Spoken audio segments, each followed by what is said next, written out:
자, 연애에 이어서 사랑 얘기도 한번 해보죠. 사랑. 얼마 전에 이제 제가 16개월 가까이 오랫동안 좀 열심히 해온 독서 토론 하나가 끝이 났습니다. 마지막으로 읽은 책이 파울로 코엘료의 순례자라는 책이고요. 보통 대부분 파울로 코엘료 관련해서는 사람들이 연금술사라는 책을 제일 많이 알고 있습니다. 노벨 문학상 받은 것도 뭐 그것도 있고 하지만, 근데 이제 파울로 코엘료는 원래 작가가 아니었어요. 그 사람은 이제 엔터테인먼트 회사 사장이고 뭐 이런 사람인데, 본인이 정말 그 작가를 하고 싶다는 그 열망이 있어서 순례길을 순례한 다음에 처음으로 쓴 소설이 바로 그 순례자라는 소설입니다. 그래서 거기 보면 정말 이제 그 스페인 순례길, 거기를 이제 걸으면서 나오는 여러 가지 내용들이 나오고요.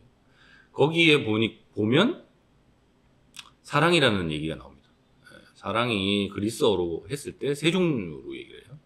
첫 번째가 에로스. 에로스는 이제 정말 말 그대로 남녀 간의 그런 연애, 이런 거에 따른 사랑. 그 다음 두 번째가 필로스. 필로스는 이제 우리나라 말로 해석하면 이제 우정에 제일 가깝죠. 그건 뭐 남녀 간에도 있을 수 있다고 생각을 합니다만, 어쨌거나 대부분 이제 동성 간의 그런 사랑.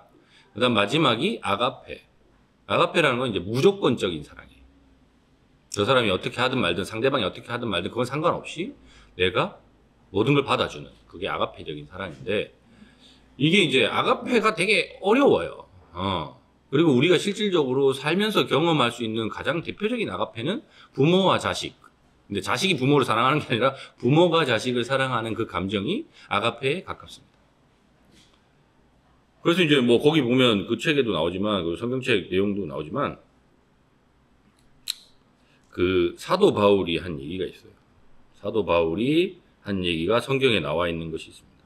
그거를 조금 한번 읽어서 보는데, 여기서 얘기하는 사랑도 실질적으로 아가페예요. 우리가 자꾸 근데 사랑이라 그러면 에로스로 자꾸 이제 받아들입니다. 왜냐면 처음에 이제 경험하는 것 자체, 내가 스스로 이 세상을 살면서 받아들이는 사랑이라고 하는 게 남녀 간의 사랑이다 보니까 그렇게 받아들이는데, 실질적으로 성경에 나오는 그런 여러 가지 사랑이라는 단어 또는 그 의미는 대다수가 그냥 아가페에 해당이 돼요. 그래서 내가 인간의 여러 언어를 말하고 천사의 말까지 한다 하더라도, 하느님의 말씀을 받아 전할 수 있다 하더라도, 온갖 신비를 환히 꿰뚫어보고 모든 지식을 가졌다 하더라도, 산을 옮길 만한 완전한 믿음을 가졌다 하더라도 사랑이 없으면 나는 아무것도 아닙니다.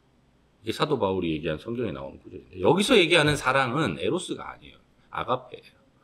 그래서 예수님이 대단한 이유는 딴 게 아니고, 우리가 보통 일반 인간들이 이 삶을 살면서 아가페를 언제 느끼냐면, 아까도 말씀드린 대로 결혼을 하고 자녀가 태어나서 그 자녀에 대한 내가 사랑을 표현할 때 아가페적인 사랑이 나오는데, 예수님은 그런 걸 겪지 않고 전 인류애적인 아가페를 실천한 사람이에요. 이게 이해가 안 되거든. 저도 애 태어나기 전까지는 아가페? 뭔가, 단어는 똑같아요. 사랑이라는 단어를 쓰는데, 이게 뭔 말인지 뭐 헷갈리고 뭐 이러는데, 그런 어쨌거나 아가페적인 사랑은 거기서 나온다.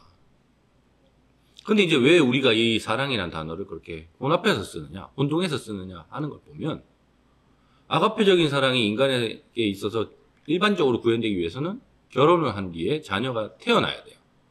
그럼 자녀가 태어나기 위해서 뭐가 있어야 되죠? 남녀가 만나야 되죠.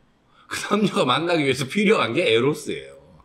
근데 그래서 그것도 사랑이라고 표현하는 겁니다. 근데 저는 좀 정확한 단어를 더 써야 된다고 하면, 그건 저는 욕정이라고 표현해요. 욕정. 그 다음에 진짜 사랑은 아가페적인 사랑, 그것만 해당되고, 나머지 중간에 있는 필로스는 우정이 맞다라고 생각합니다. 근데 왜 그렇게 표현을 욕정이라고 안 하고 사랑이라고 하느냐? 욕정이라고 하면 너무 동물 같잖아. 그리고 내가 진짜 이걸 하는 게 맞냐? 막 이런 고민이 되거든요.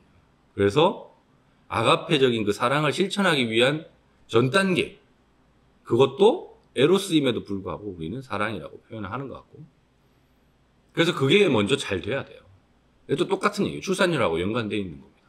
연애도 하고 결혼도 하고 하는 그런 게 잘 원활하게 잘 되도록 만들어 놨을 때 출산율도 늘어나고 아가페적인 사랑이 많이 퍼져서 서로 이해도 하고 이렇게 하는데, 지금 이제 그 단계가 안 되는 거예요.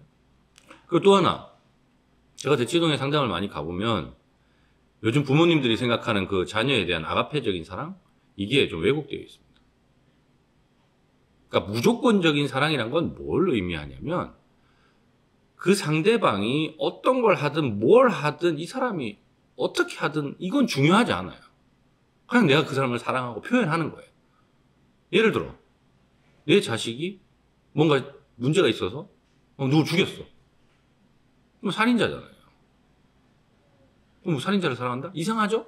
하지만 내 자식이기 때문에 난 부모로서 이해를 하려고 노력하는 거고, 그 사람이 어딘가 쉴 곳이 필요하면 내가 마련해 줄 수 있고 한 게 아가페적인 사랑이에요.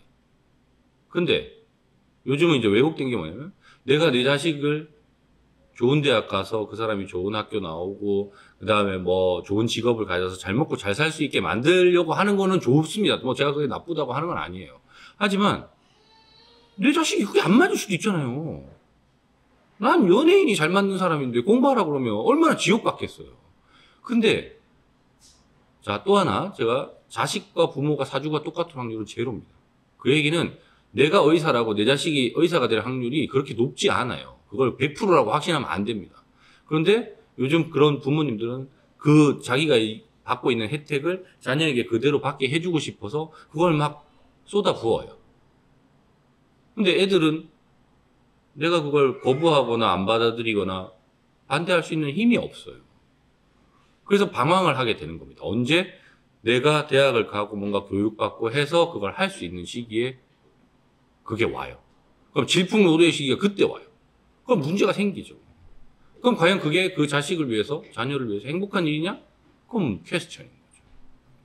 그래서 그런 자녀에 대한 아가페적인 사랑을 실천하고 싶으시다 그러면 먼저 내 자녀가 어떤 걸 좋아하고 어떤 걸 원하고 얘는 어떤 기질을 가졌는지에 대해서 내가 마음을 비우고 받아들일 자세가 먼저 되어 있어요. 그리고 그걸 내가 파악한 후에 그걸 내가 어떻게 도와줄지. 자, 그리고 또 하나. 내가 못 도와줄 환경이 될 수도 있잖아요.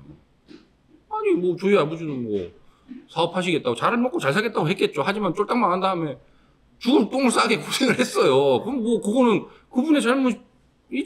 누가 뭐래? 뭐, 하지 말랬는데 한 거니까. 사업하지 말랬는데. 하지만, 그렇다고 해서 그러면 나에게 아가페적인 사랑을 줄 수 없느냐? 아니에요.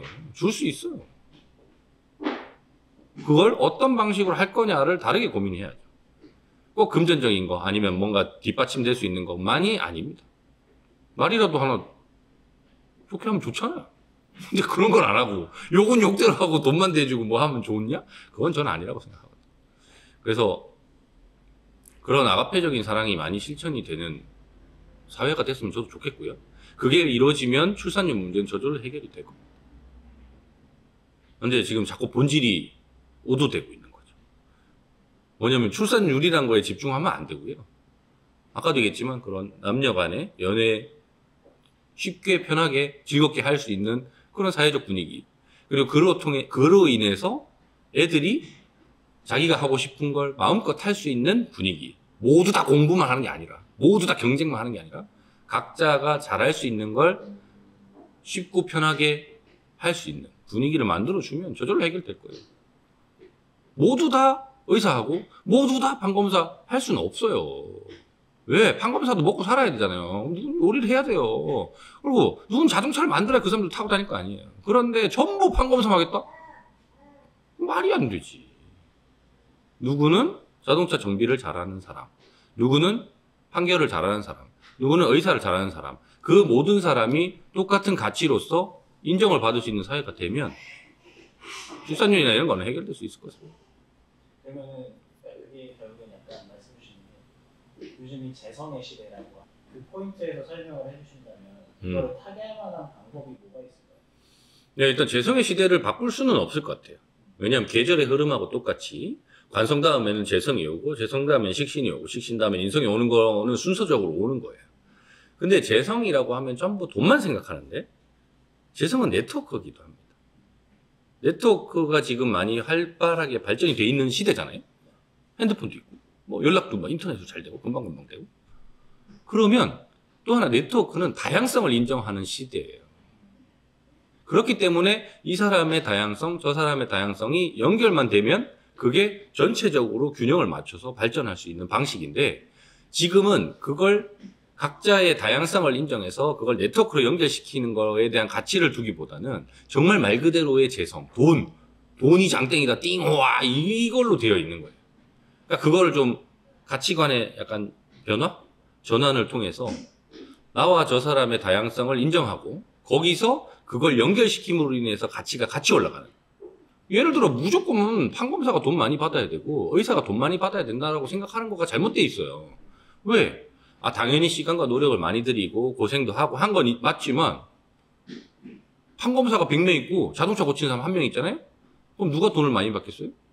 자동차 고치는 사람이 많이 받겠죠. 왜? 그 사람은 희소성이 높아지잖아요. 얘는 많고. 근데 사람들이 그런 걸 생각을 안 해요.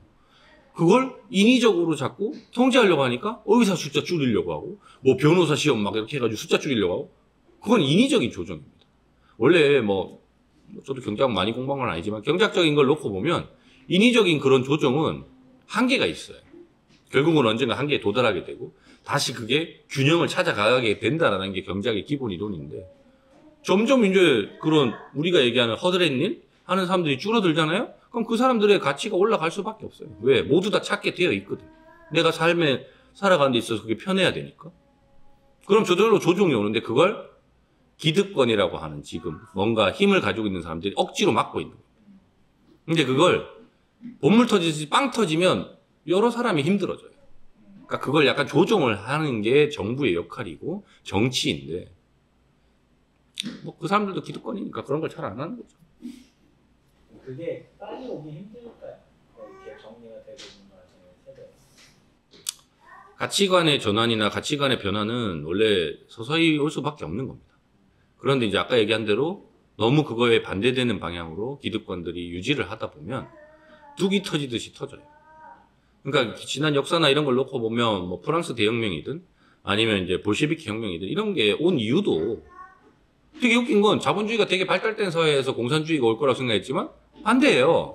자본주의가 별로 발달되지 못한 어쨌거나 막 농민들이 막 빠글빠글 있는 그런 러시아에서 먼저 터진 거잖아요. 왜? 자본주의로 넘어가기 전에 너무 민중들이 힘드니까 그게 댐처럼 이렇게 쌓여 있다가 뽕 터진 거예요. 그런 거라서 저도 이제 급격한 변화가 오는 건 싫습니다. 왜냐면 그게 여러 사람을 힘들게 하니까. 하지만 뭔가 천천히 그런 가치관의 변화를 주려고 하면 그게 정책적으로 이렇게 노력을 해서 설득을 하고 공감대를 만들지 못하면 쉽지는 않아요. 한번 알아주고 오셔.